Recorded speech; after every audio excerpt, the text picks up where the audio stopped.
Orang harus paham ini. Assalamualaikum warahmatullahi wabarakatuh. Warganet yang berbahagia, kita bersyukur hidup di Indonesia sebagai negara yang merdeka, sebagai tanah air kita.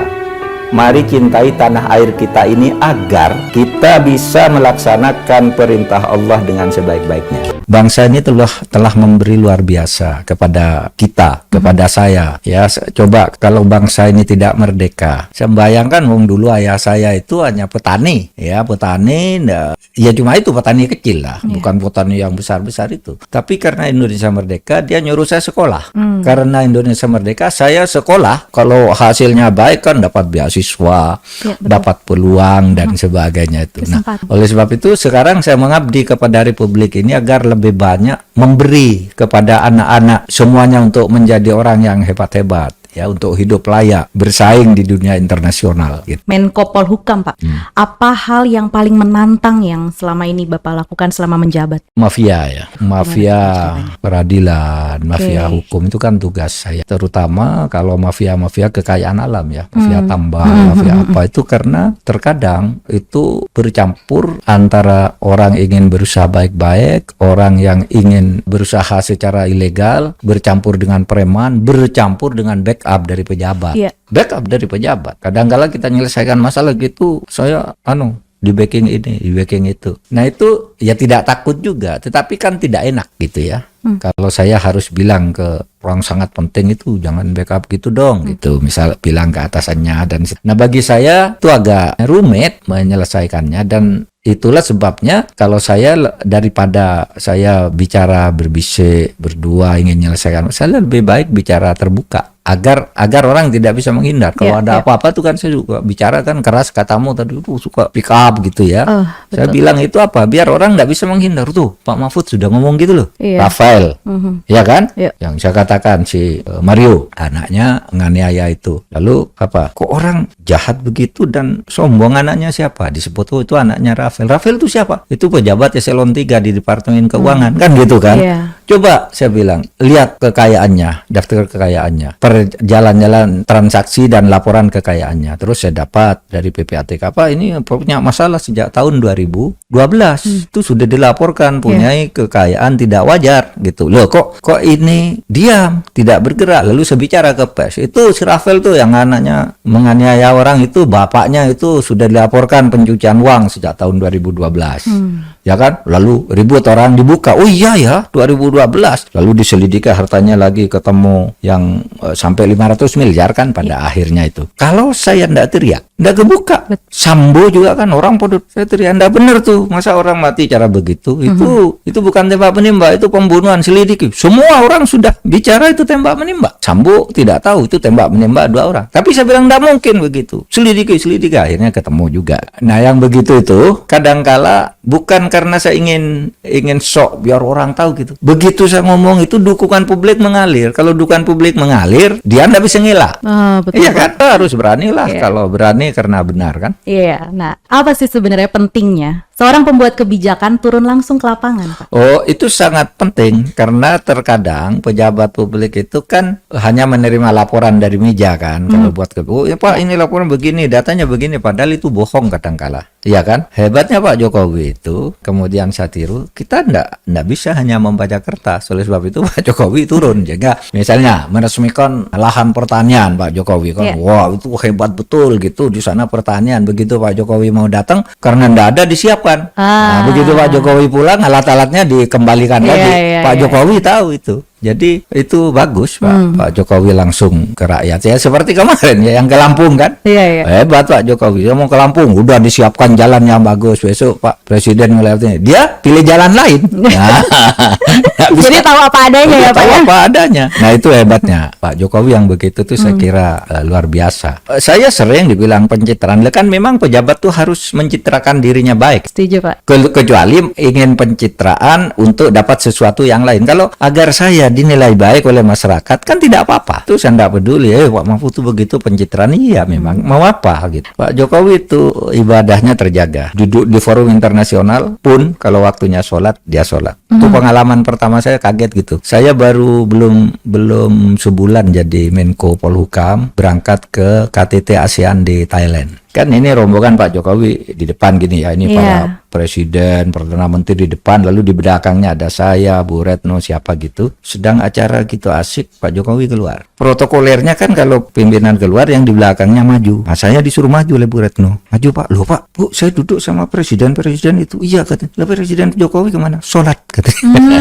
Begitu dia. Kemarin juga di Kamboja juga Iya. begitu. Waktunya siang, diberi waktu makan siang 1 jam. Pak Jokowi makannya 20 menit aja. 40 menit sisanya atau 30 menit sisanya tuh sholat sendiri. Kepada masyarakat yang selalu mengatakan pemerintah anti-Islam, kamu gimana bilang pemerintah anti-Islam? Wong presidennya rajin sholat, Iya. di masjid para menterinya, di kabinet para menterinya puasa Senin Kamis sholat kalau waktunya sholat. Kok mau dibilang anti-Islam bagaimana? Saya bilang. Saya nih saksi, saya sering ikut Pak Jokowi. Kalau bepergian tuh waktu sholat dia sholat kok gitu. Tetap ingat Pak. Tetap Dan ingat. baru-baru ini kan juga Pak Mahfud baru saja mendampingi Pak Presiden ke perhelatan KTT ASEAN ya. Alhamdulillah semua acara berjalan lancar, Berjalan aman juga ya lancar, Pak ya. aman. Dan indah. Kalau kaitannya dengan tugas gitu ya, tentu kerjasama di bidang keamanan politik internasional, terutama Myanmar itu. Myanmar itu kan bandel itu pelanggaran HAM ya, bagi saya menarik. Assalamualaikum warahmatullahi wabarakatuh. Terima kasih kepada yang terhormat Ketua Umum PDI Perjuangan Presiden kelima Republik Indonesia, Ibu Profesor Hajah Megawati Soekarno Putri. Kepada pelaksana tugas Ketua Umum Partai Persatuan Pembangunan Haji Mardiono, Ketua Umum Partai Hati Nurani Rakyat Bapak Dr. Haji Usman Sabtaudang, Ketua Umum Perindo Bapak Haritano Sudibyo, atas kepercayaan yang diberikan kepada saya untuk mendampingi calon presiden Bapak Haji Ganjar Pranowo sebagai calon presiden. Adalah kehormatan dan kebanggaan. Saya diberi amanah mengemban tanggung jawab yang besar dan mulia bersama Mas Ganjar, meneruskan cita-cita Bung Karno dan para pendiri negara lainnya untuk mewujudkan masyarakat Indonesia yang adil, makmur dan sejahtera. Bung Karno dan Bung Hatta telah mengantarkan bangsa Indonesia ke pintu gerbang emas kemerdekaan Republik Indonesia. Mas Ganjar dan saya bersama-sama seluruh rakyat Indonesia akan melanjutkan upaya mewujudkan cita-cita menuju Indonesia emas tahun 2045. Cita-cita Indonesia menjadi bangsa yang maju, adil dan beradab dalam rangka menyongsong Indonesia emas tahun 2045 akan terwujud jika kita memenuhi sejumlah syarat, yakni ekonominya baik, hukum dan keadilannya ditegakkan, politiknya demokratis, budaya gotong royongnya hidup, serta mengedepankan persaudaraan. Jika penegakan hukum dilakukan dengan benar, maka setengah masalah dari bangsa ini insya Allah tuntas. Kalau hukumnya bagus, maka segala aspek kehidupan masyarakat akan bagus juga. Misalnya di bidang sosial, politik, budaya, pertahanan, keamanan, dan ekonominya.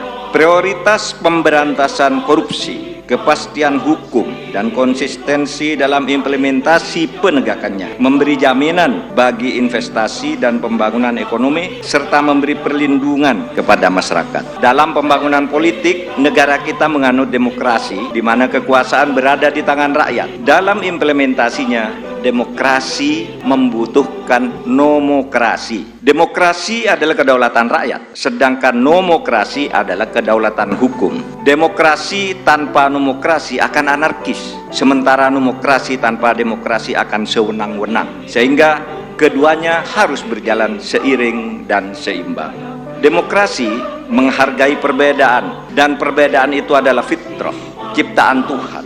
Perbedaan di antara manusia, baik ras, suku maupun agama, itu karena diciptakan dan dikehendaki oleh Tuhan sendiri. Walau sya'allah laja'alakum ummatan wahidah walakin yabluwakum fima atakum fastabiqul khairat. Kalau Allah mau, kamu semua itu hanya satu jenis, tidak berbeda-beda. Tapi justru saya, Tuhan, yang menyebabkan kamu itu berbeda-beda, agar kamu semua berlomba-lomba untuk berbuat kebajikan. Itu firman Tuhan. Indonesia yang beragam membutuhkan toleransi dan akseptasi. Akseptasi maknanya semua anak bangsa bisa bergabung dan bekerja sama dengan tetap dalam keyakinannya masing-masing. Kita semua ketemu dalam prinsip kalimatun sawa, yaitu memperjuangkan sesuatu yang sama di antara perbedaan. Tidak perlu menajamkan perbedaan di antara kita yang memang sejatinya tidak bisa disatukan dalam semua hal. Yang sama atau kalimatun sawa ya pasti disetujui oleh setiap orang, apapun ras dan kelompoknya, adalah keadilan.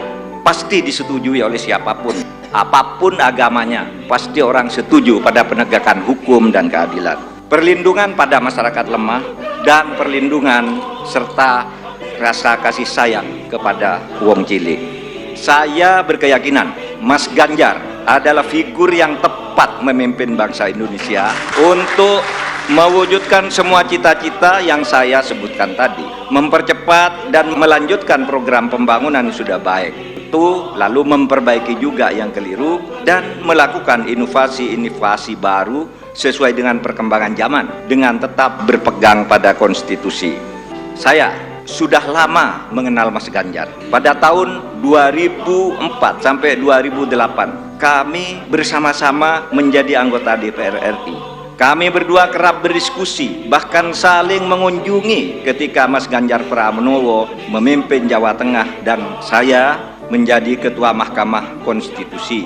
Karena itu saya tahu persis Mas Ganjar adalah figur pemimpin yang merakyat dan berani memperbaiki yang bengkok-bengkok, berani menerima kritik, berani memperjuangkan nilai-nilai politik yang diyakini benar. Saya tahu juga Mas Ganjar adalah dari keluarga muslim yang taat, yang selalu berkomitmen menjalankan amanah yang diberikan kepadanya. Amanat dari orang tuanya, amanat dari partainya, dan terutama amanat dari rakyat.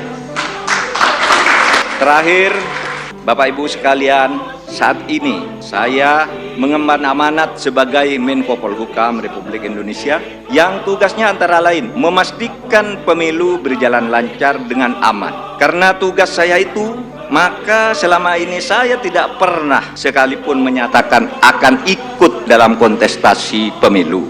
Saya juga tidak pernah berkampanye, memasang spanduk dan lain-lain. Baru kali inilah yang pertama kali saya menyatakan bersedia menjadi calon wakil presiden Republik Indonesia karena amanah yang sudah diberikan oleh Ibu Megawati tadi bersama para pimpinan partai disaksikan oleh kita semua. Bagi yang selama ini menunda untuk menentukan pilihan karena menunggu kepastian dari saya, maka saat ini saya menyatakan saya bersedia untuk ikut kontestasi.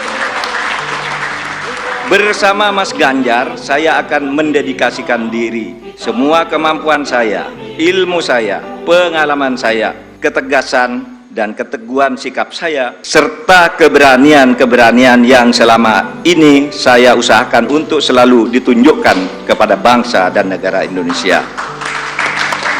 Tentu saya juga mengucapkan terima kasih kepada Bapak Presiden Joko Widodo yang telah memberi kesempatan kepada saya selama ini untuk berkhidmat kepada pemerintahan dengan leluasa sehingga bisa ikut membangun bangsa dan negara. Insya Allah dengan ridho Allah Subhanahu wa Ta'ala, langkah kita dalam mewujudkan Indonesia sejahtera lahir batin, adil dan makmur akan mendapatkan jalannya. Qabul. Saya juga pada akhirnya ingin menyampaikan terima kasih atas dukungan, persahabatan dan kerja sama selama ini kepada semua teman, tapi sebagian diwakili sebagian yang hadir di sini, Ibu Puan Maharani yang terhormat, Mas Prananda, kemudian ada Bapak Ketua TPN Bapak Arsyad Rashid, Bapak Sekjen PDIP Bapak Hasto Kristianto dan Bapak Oli Dodo Kambi, serta teman-teman yang lain, ada Pak Andika dan semuanya. Saya mengucapkan terima kasih atas kerjasama, diskusi dan dukungan selama ini, sehingga pada hari ini saya mendapat kehormatan untuk berdiri dan menyatakan kesediaan kepada rakyat Indonesia untuk ikut kontestasi Pilpres tahun 2024. Assalamualaikum warahmatullahi wabarakatuh. Bukan banteng namanya kalau ciut, bukan PDI Perjuangan namanya kalau takut bertempur. Siap. Bukan banteng namanya kalau ciut, bukan PDI Perjuangan namanya kalau takut bertempur. Siap. tunggu.